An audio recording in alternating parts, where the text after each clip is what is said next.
Hello guys, मेरा नाम है दीपक। तो आज इस वीडियो में हम करने वाले एक्सपेरिमेंट। तो चलो वीडियो को शुरू करते हैं। तो आज हम करने वाले हैं नाव को तैराएंगे गाइस। तो देखते हैं तैरती है नहीं तैरती है। तो चलो वीडियो को शुरू करते हैं। पर से बनाई हुई वो देखी होगी, लेकिन ये अलग स्टाइल से है गाइस। तो चलो इसकी टेस्टिंग करके देखते हैं। ऐसे तो बनाने एक टप में पानी भर लेना।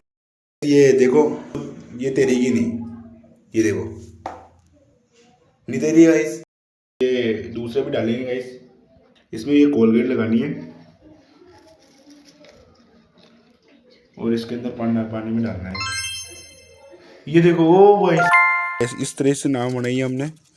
तो इसकी टेस्टिंग करके देखते हैं। तो गाइस वो जो बनाई थी वो छोटी नाव है, ये बड़ी नाव है। तो देखते हैं कैसी रिएक्शन होता है इसका। तो गाइस इतना